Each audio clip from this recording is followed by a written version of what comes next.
Hi guys, this is gsm1.com and I'm here with the review of the Samsung Galaxy Note 8. Yes, it's finally here. And we're dealing with a 6.3-inch phablet that was unveiled in August and it's reviewed right now in September. It's got everything. It's got a dual camera, it's got an S Pen here at the bottom. We did a hands-on when it debuted, we did an unboxing, and now it's time for the big review of the curved screen phablet. So the price tag is around $950 and we're dealing here with a 64GB Exynos CPU dual SIM version of the Note 8. So it's basically the evolution of the Galaxy S8 Plus with a dual camera and a stylus. Now, as far as the design is concerned, this phone is very long, or some would call it very tall. So we got glass at the back with curved edges, glass at the front also with curved edges, and the waistline here is 8.6 millimeters, while the weight is 195 grams, which is even heavier than the iPhone 7 Plus, and it's 188 grams. It's got a premium build for sure. We got a metal frame between the glass sandwich, but the phone somehow does not feel heavy in spite of the weight because it's so well balanced and so tall. In spite of being so tall, it's also very narrow, which makes it easy to access all the areas of the screen with even a single hand, particularly if your hand is bigger. Now, I should also mention it's a dust and water resilient phone. It's got a well balanced weight, but some people may find it too long to be comfy, especially coming off a Galaxy S8 or a Note 5, for example. So premium build, elegant, a bit of a fingerprint magnet, at least the black version, and also slightly slippery if you're trying to reach the fingerprint scanner here. However, all in all, I would say it's premium, comfy and elegant, so the design checks out fine, except that the Galaxy S8 is prettier. Color versions: black, blue, orchid gray, maple gold and pink. Now on the display front, we're dealing with a Super AMOLED 6.3-inch Infinity Display, curved edges, curved corners, and also a resolution of 2960 over 1440 pixels, narrow bezels, and an 18.5:9 aspect, as well as HDR10 support, plus a sort of 3D touch here for the home button. Now the actual viewing experience, let's check that out. So we should have a video app here somewhere, but in case we don't, you can always rely on the gallery. So go to my files and start playing some videos. This is our typical test video. I'm going to use the video player, and here we go. Totally immersive, even more so if you stretch it out. Covers the whole facade of the device almost, except for the chin and the top side. It goes even into the area that's curved. It's immersive. It's got colors that pop out courtesy of the AMOLED. It's very bright and crisp. We've got wide view angles, and the contrast was solid even in the full sunlight. Keep in mind we're dealing with sort of Full HD Plus resolution because that's the default one that comes activated on the phone. And by the way, aside from the perfect contrast, we have deep blacks associated typically to a Super AMOLED. So Galaxy Note 8. Let's see how it behaved in our tests. So we put the screen under the microscope, and this is the pixel arrangement. It's called pentile matrix, and then we measure the brightness, achieving a series of results, the most relevant of which is this one. It's 513 lux units. It's great, but just as a comparison, the Galaxy S6 Edge Plus reached 900 lux, so there's that. That one had a special mechanism that set up the brightness for the powerful sun, but this value beats the Galaxy Note 5 and the HTC 10, so should be enough for the average user. I should probably mention that this value puts us below the iPhone 7 and also below the OnePlus 3, but still the screen remains very bright for a end 2017 flagship, so to say. Now, as far as the settings are concerned, we got them here, and as you can see, we got a ton of notifications and things like that. So settings for the screen, there's plenty of them. We got your brightness, auto brightness, blue light filter, got the famous screen mode, adaptive, AMOLED, cinema, photo, basic, full screen color balance with a cool and warm, and advanced options with red, green, blue sliders. So we also have the resolution, as I told you before. It comes by default with Full HD Plus. You can go all the way to WQHD Plus. And then we got the screen zoom, which involves the font, the zoom itself, and the font style. Then we got an easy mode, we got the home screen options, we got the full screen apps, which actually take advantage of the special aspect ratio. We got icon frames, the edge screen, which You probably know the curved edges show their own shortcuts, LED indicator, status bar, navigation bar, block accidental touches, and there's also a video enhancer which can be activated to make the videos look, well, more impressive and more colorful and snappier. Then we also have the always on display, which is available here. It has its own options. It can show an image, the clock, details, content, calendar, edge clock, and things like that. So always on display, go something like this, put the phone here, and that's the info you can see. You can also display a note you've taken with the S Pen on the always on screen, so you remember stuff. Okay, so everything works out fine. It's time to discuss other aspects, and by aspects I mean the hardware inside the phone. We have the version that relies on the Exynos 8895 processor, but out there in the world there's a Snapdragon 835 version as well. Both are 10nm chipsets, and we also get 6GB of RAM here, LPDDR4, as well as 64, 128 or 256GB of storage.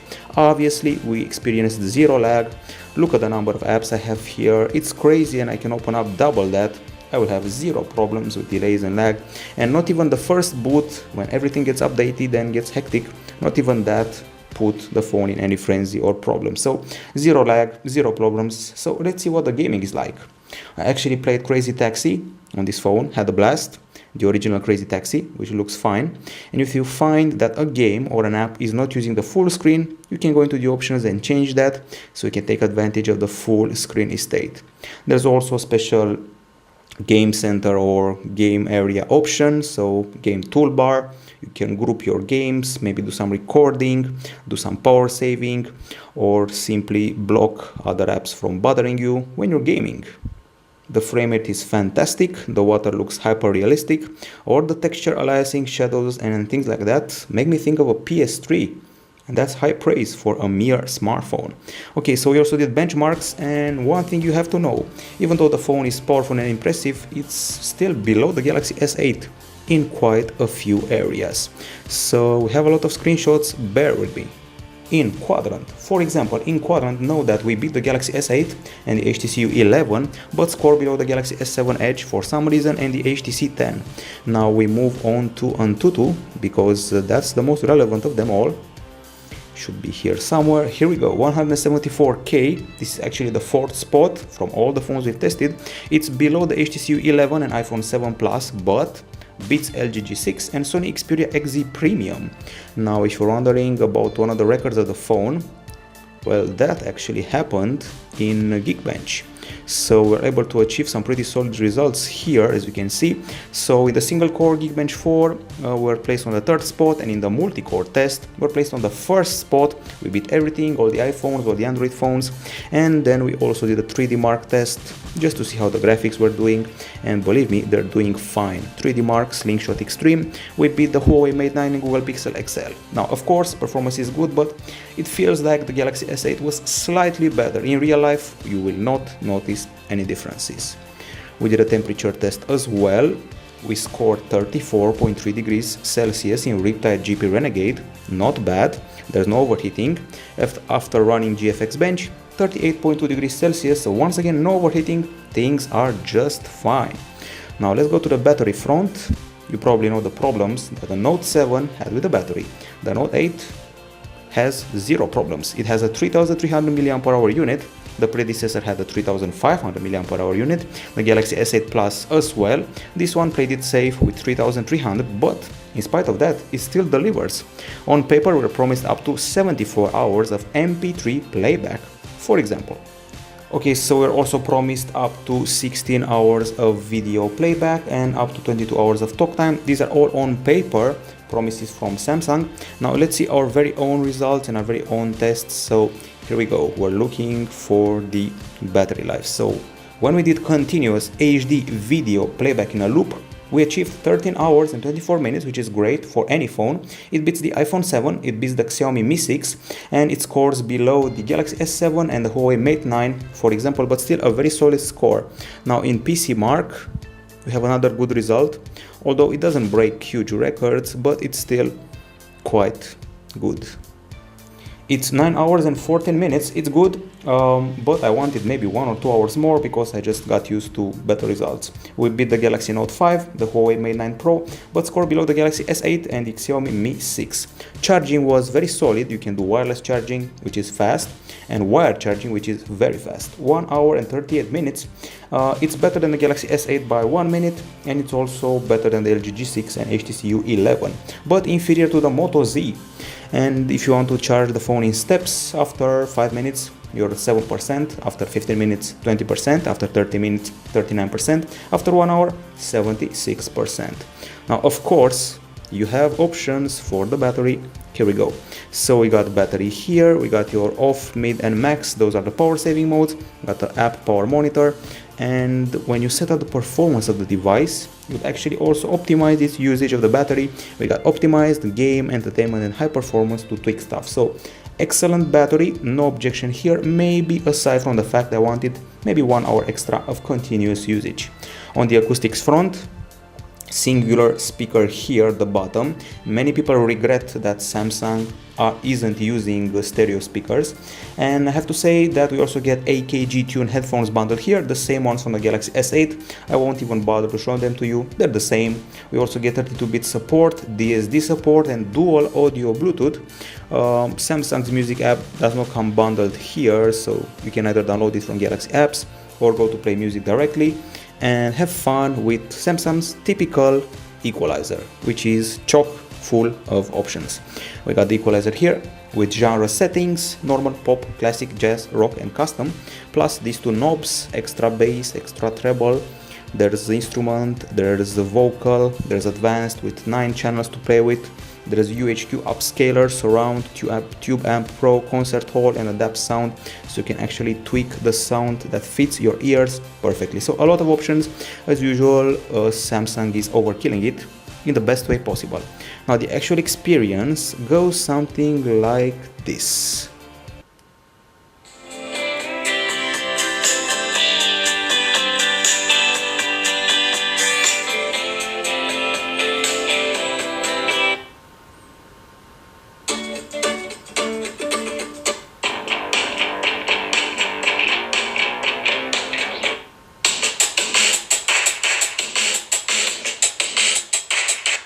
Okay, so you probably just heard a very potent bass, which is exactly what it is. We got a loud and clear sound, superb bass. Too bad there's no stereophony, the back doesn't vibrate.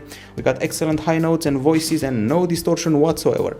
The headphones are comfy, elegant, they have some pretty good noise cancelling, they're loud, and they have a very nice wire and remote build.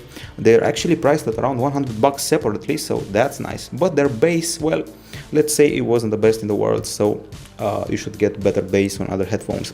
Now we also did some measurements of the volume and came out with 84.4 decibels at the front and the back of the phone using our acoustic sample. This bests the LG G6 and Huawei P9 but scores below the Huawei P10 Lite. Now we also did another test, not only this one, so let's check that one out. So here is the other one. This is the multimedia one. We played the game Riptide GP Renegade, achieved 99.8 decibels, which is very solid. It's actually the third placed phone. It beats the Sony Xperia XA1, HTC U11 and Galaxy S8 even, but it scores below the Sony Xperia XA1 Ultra. So overall, great acoustics, lots of tweaks, solid headphones, except for their lack of bass. Now, time to talk about one of the biggest features of the phone, the dual back camera. So there are two 12 megapixel sensors here, each with optical image stabilization. The first sensor has a telephoto lens. It has a 4:3 aspect, 45-degree lens, f2.4 aperture. The second 12 megapixel camera has wide angle, dual pixel, f1.7 and 77 degrees. There's 2x optical zoom, we got live focus, and we got an LED flash right here. Still a singular one, but a pretty potent one. Now that's the back. The front features an 8 megapixel camera with its own selective focus, f1.7 aperture and wide selfies. The camera app goes like this. It's exactly what you saw on the Samsung Galaxy S8, but there are some extras, like for example the fact that we have this very nifty quick optical zoom to X without losing any details, and also this mechanism that lets you zoom all the way without losing details, and also very fast and efficient. It actually reminds me of the mechanism from the LG G6. Now the options, aside from the fact you can capture raw photos, we got auto, pro, panorama, slow motion, hyperlapse, food, virtual shot, and more to download. And you also have live focus here, which is basically another way of saying bokeh. So you put your subject away and you can blur its background and make it stand out more in the foreground. You'll see some shots of that caliber later on. We also have Bixby Vision, which is able to recognize objects and even places. If you point it down, it can sense the place. So it identified this as a, come on, cube, Rubik's Cube. So that's Bixby Vision in a nutshell. That's what it does, and it does it quite fine. Okay, AR is also a feature. Stickers, I told you before, we saw them on the S8, so that's basically the set of options. And here we can mess around with more. Tracking autofocus, HDR, 4K filming, motion photos, stabilization, and so much more. Let's leave this aside and let's go deep into the gallery that hosts over 300 shots, which is crazy amount of photos to have. So let's get this out of the way. We messed around with the bokeh and it goes like this. So the bear in the background is blurred, now it's highlighted, and there's also the option to adjust background blur. As you can see, you can do that. So let's leave the blur higher, and there's also the option to switch between close-up and wide angle. So you're basically switching between the two cameras right now, and that's basically one of the reasons of actually having two cameras. Now this is indoors, so let's go outside and see what happened. First of all, very realistic sky. I felt that the Galaxy S8 was not catching as realistic of a hue of blue as we wanted. By the way, check out the zoom. So 2x zoom, 0 details lost. The camera, I was not very happy with the selfies, that's for sure, but I'll get to that later. The regular shots were actually very good. I'm talking about the brightness, the clarity, the colors, the details, everything is spot on, but at the same time it's the equal of the Galaxy S8. You will not feel a bump in improvement compared to the S8, which was already very good. A lot of detail for a pair of 12 megapixel cameras, excellent focus, that has always been one of the positive attributes of the Samsung phones for the past years. Even more shots here, and I'm still not convinced by the selfie camera. While the face may look okay in texture and clarity, the background is very burnt, and that's a big no-no nowadays. And here we play with the focus, and the texture was fantastic. If you plan on doing close-ups with this phone, you'll be totally impressed, and many of these photos are Instagram and Facebook worthy without a problem. And also, I would say you can leave your DSLR home if you're a blogger, a traveler, or even more. I know the colors pop out to you, but they're actually pretty realistic on a very hot late summer day, and also on a Super AMOLED screen that makes them pop out more. But I assure you that on the PC the colors are very well calibrated. More shots here. So there's basically zero problems with the camera, and I took some selfies with the glasses off, and still not very happy with the quality, especially the background. I wanted a bit more from this camera. I also tried out its wide selfies and all the other things like selective focus. So I tried to focus on myself and a tree. So you can pick here the pan focus, near focus, focus on the tree, or focus on my face. And some strange results came out, like this one. It mistook my face for a part of the tree. And by the way, this is a wide selfie. It could catch an entire, let's say, basketball team, not soccer team. Even more impressive, I would say, macros. Pretty impressive. This funky little bear, excellent focusing and close-ups and colors. I would say it's on par with the Galaxy S8, if not a bit better, thanks to the better hues of blue, and it's also on par with the HTC U11 and the best phones out there, clearly above the iPhone 7 Plus and also the Huawei P10, because we're comparing dual cameras now. And if you want an example of panorama, is 26,048 pixels over 1936, and there's no curve, and the HDR was also okay. Now let's see the low light shots. So these are the low light shots, and as you can see, they're mighty impressive. We are very happy with the brightness, and especially the sky. For one, we could actually see the sky. Many of the phones we've tested do not show the sky, just a big black area above the image. As you can see, the flash works out fine, the colors are excellent, good details when you zoom in, excellent texture of the monuments and walls, and we even caught the moon at some point. One of the best low light condition phones. Although I've seen some reviews that are unhappy with its low light performance, trust me, it's at least on par with the Galaxy S8 and the HTC U11. No problem with any pink, orange, yellow or blue hues like some of the older Sony Xperias had. The street light halos are okay in size, not overblown as some other big shot phones do. We got superb zoom even during the night time, excellent quality, clarity with the flash on, with the flash off. Zero problems, and we even play with the focus during the night, which once again not many phones can do without deforming the image badly. And a few more shots of a lovely cathedral during the night. A real Batman of a phone, the equal of the S8 I would say. I did not feel any big improvement over the S8, maybe aside from that zoom thingy. I think it's actually the new #1 in low light conditions. Now we are totally done with the photos.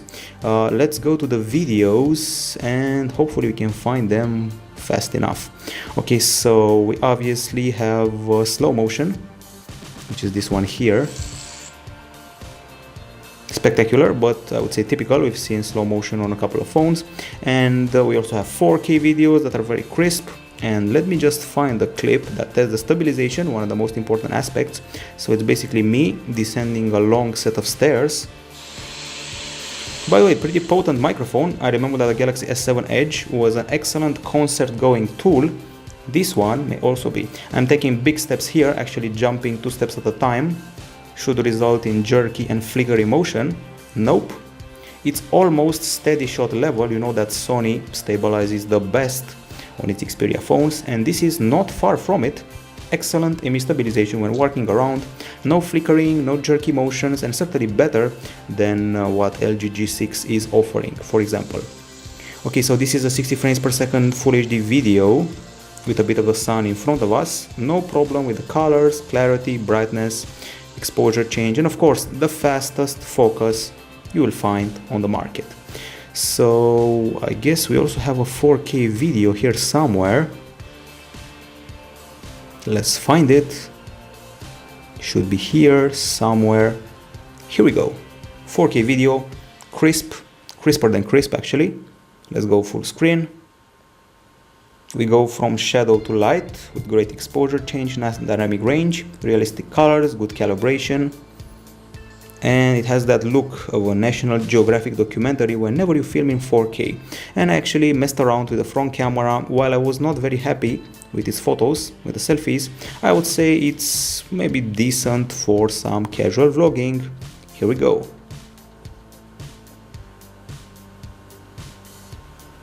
Not bad stabilization, but as I said in the photos, while the face, skin, texture and all that are okay, the background tends to be a bit burnt by the strong sun, so that may be a problem. Okay, even more videos, like this one here. There was a big crow here, and I actually tested my zoom on it. And as you can see, we did not lose details. So overall, I'm very happy with the filming. I would say it can fight on par with any Xperia, with any HTC U11, and honestly speaking, it's on par totally with the Galaxy S8. I did not feel any improvement, maybe aside from the focus area, and once again, the fastest focus on the market. Now, let's see how we filmed in low light conditions, and the result is great. This is low light, people. It's actually 1 or 2 AM at night. We're moving, there's no flickering. The level of yellow is decent, the street light halos are decent in size, excellent lighting, texture, whatever you want. It's Full HD, 14 megapixels, 30 FPS, very bright, good zoom, a very minor trace of grain, and the only objection I have, check this out, some reflections that appear here and are also repeated in other videos, and honestly I did not see those on other phones out there, so that's the only objection for the whole video capture. So overall in my book it's okay, but also while I say okay, it's on par with the rivals, with the HTC U11 and also with the Galaxy S8, because it's kind of a rival. So the camera is done, and I have to remind you that the bokeh is excellent, one of the best on the market. And now browser wise, you can use Chrome or this pre-installed Samsung Internet as they call it. It has some nice extensions here, close by, content blockers, QR code, menu, video assistant. Let's load up gsmdome.com with, by the way, a very comfy keyboard. So let's go to GSM Dome if possible. Not the fastest in the world, but also not the slowest. I've seen slower, to be frank. Smooth scrolling, a lot of space thanks to the edges, comfy keyboard, and also the option to write. So if I want to write something, I can actually do it. So let's write here with my horrible handwriting. It's written here, so that's only one of the things that the S Pen can do, but more about that later. Now let's cover the connectivity segment, but before that I have to mention we also did some benchmarks for the browser in Chrome, and they were actually mid-level, so 700 points in some spots. We actually saw 300 points on some other devices out there. Now let's go to the connectivity. Now, as far as connectivity is concerned, as I mentioned before, we have the dual SIM version of the phone, and it uses a hybrid slot. One of the slots is used for the SIM, the other one is used either for the SIM or the micro SD. There's also a single SIM version, and the phone comes fully packed. It's got a USB Type-C port, it's got an audio jack, it's got Bluetooth 5.0, means you can connect two headphones to it. It's got Miracast, LTE category 16, Wi-Fi AB, GN, AC, GPS, Galileo, GLONASS, and the Wi-Fi also has MU MIMO. The dialer has speed dial, and the calls are also very loud, very clear, with excellent noise cancelling. And as far as the speed tests are concerned, the gallery is here to help you. So we go into the screenshots, and these are the results achieved on Wi-Fi: 66 megapers downloads, 91 uploads, and on another network 25 and 26, and on 4G we got as high as 41 and 47 in download and upload respectively. So I would say there are pretty good results. I was expecting maybe a bit more, but that's that.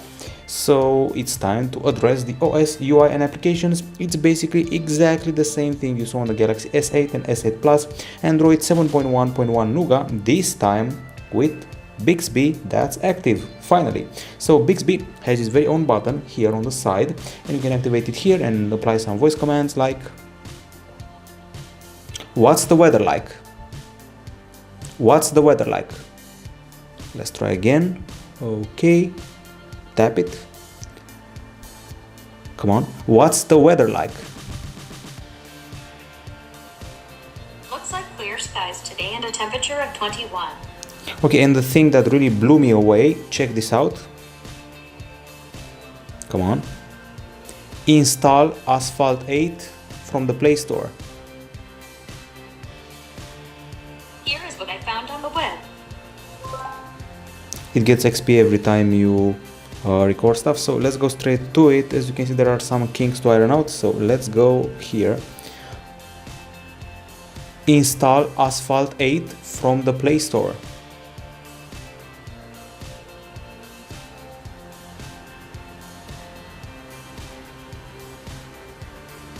Sure, let's select the one you want to download.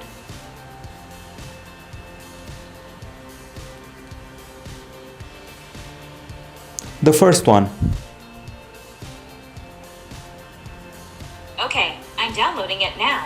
So that really blew my mind. You can just using voice command install an app and just press the button and go crazy with it. And aside from that, as you saw before, Bixby Vision recognizes objects quite effectively, and the special Bixby, let's say Bixby menu, window, or home screen or whatever, includes the weather, updates available for you, nearby places, activity, heart rate, themes, wallpapers, play music, news, Giphy stuff, visited web pages, LinkedIn news, and many more things you can properly select here. My Bixby, you can tweak stuff up, you got the history, you can level up, you can get XP, and Bixby will get smarter over time, which is nice. And a lot of options here: enhanced voice recognition, dictation, read aloud. So in some aspects I would say Bixby is better than Google Assistant, and trust me, you can try out a lot of stuff on it, so that's nice.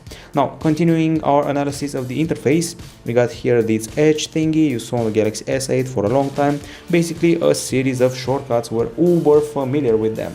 Multitasking is done via carousel, you can see it here, and of course there's always the split screen mode, so you can alternate between this and maybe the video player, so you can watch a video while also moving around the settings. You can also resize like this and keep doing that in the landscape mode as well. So that's the split screen multitasking. Now if you keep the home screen pressed, let's see what happens. You'll view your widgets, wallpapers and themes. This is the wallpaper area.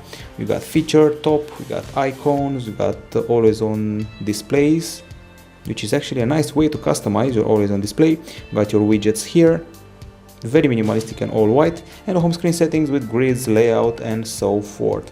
And now finally we have reached the S Pen.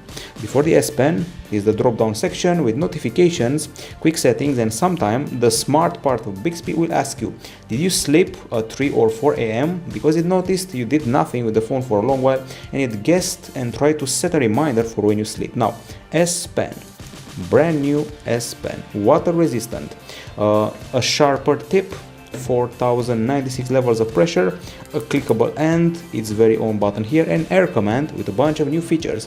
And speaking of new features, let's see what happens when the phone is in standby mode and you pull out the S Pen. So pull it out and write something like "Buy Cocoa." Okay, save in notes or go further, or "Buy Chalk." Ugliest writing ever. Okay, and you can see what you wrote before, and you can do that on a variety of pages, and you can also pin your note to the always on display, as you can see here. So if you go back and write go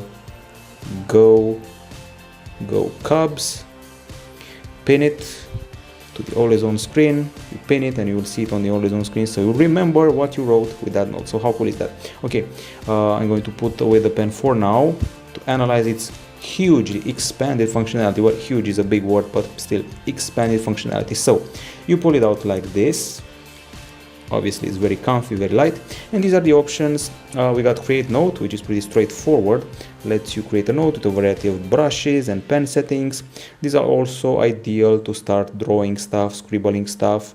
You can also delete stuff, and we got a huge amount of pens here, all shapes, sizes and colors, so you can really have a go at making a caricature or other things like that. Okay, other options, well, notes, smart select. This one is very good to create a GIF.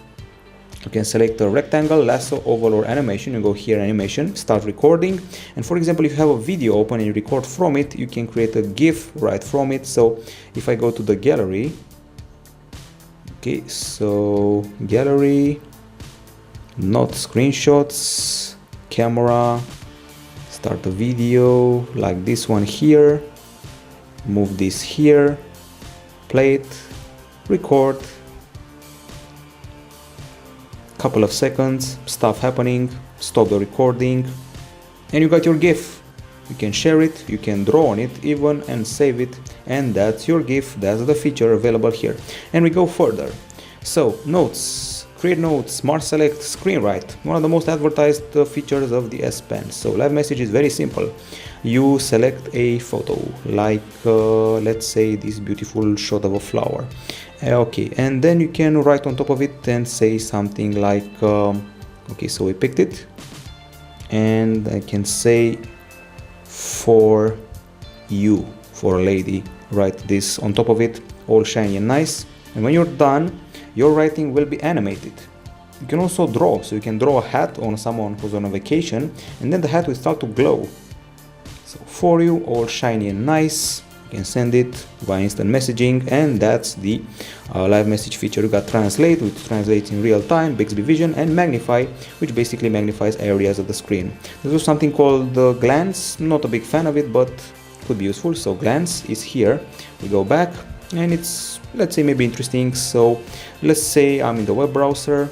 Let's say I activate glance, and I hover the pen, I see the window, I remove the pen, no longer. So that's glance in a nutshell. Okay, and that's the features that you can use with the S Pen. You can get rid of it here. Very comfy, very light, very easy to use, and I was actually surprised by how comfy I got with it over the last couple of days.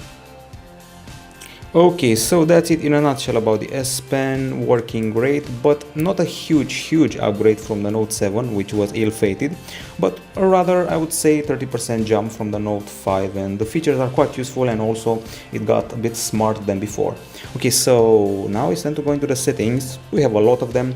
I won't cover all of them, just the interesting ones. S Pen features galore.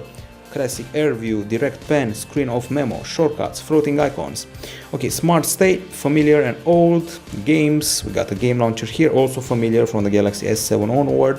One-handed mode, finger sensor gestures, quick launch camera, multi-window, smart capture, direct call, dual messenger, so you can use two separate instances of Facebook Messenger, and SOS, direct share, video enhancer, smart switch, and easy mode. So a lot of stuff. And then we get to security. So 3 modes. First of all, you go here and you try to mess around with the fingerprint scanner. Continue. Security with a pin. I'm actually going to test all of them for you. So it's here. The Galaxy S8 didn't have a very fortunate placement of that. I'm setting up my print as we speak. Come on. Just press BSB by mistake. And hopefully I will not have to start all over again, but guess what? I do. Okay, so try to get the fingerprint added. Here we go. Trying not to press Bixby button this time. Seems to be working very fast. Perhaps remembered the last attempt I did. Come on. Not the fastest in the world for sure. And finally 100%. And although everybody praised Samsung for finally solving the problem from the Galaxy S8 and placing the fingerprint scanners more smartly, I actually will press Bixby button by mistake when I'm trying to actually get to it. So maybe you should get another finger to authenticate there. Anyways, that's it. So put the finger here. If you find it, here we go. I would say reasonable speed, but the placement still unfortunate and not the comfiest in the world for such a long phone. Okay, let's get rid of this and try the other 2 authentication methods. Go here, 1, 2, 3, 4. Swipe, remove data, remove, and this time face recognition, which I was surprised. It's so fast. It's actually crazy fast. This is not a new method, it's been around since one of the Nexus phones, and here we go. Hold the phone. That's my face. It was fast. We go here, okay, and check this out. Just saw my face. That's how fast it goes. So that's crazy fast. So for you to figure it out, right now it's not seeing any face. So no trace of unlocking. It requires a pin and it saw the face. How cool is that? 1, 2, 3, 4. Swipe, remove data, and finally, last but not least, the iris scanner was available last year on the Note 7. It was ill-fated, blew up. We couldn't get to play with it, but now we can. And it's actually improved. No longer are problems with its efficiency and its very long setup. That's gone, so open wide, and irises have been registered. Tips, no need for that, skip, done, and here we go. You're actually going to have to fire up the phone, and it takes a bit longer than the face unlock, but still quite efficient. So you just saw the whole authentication method here.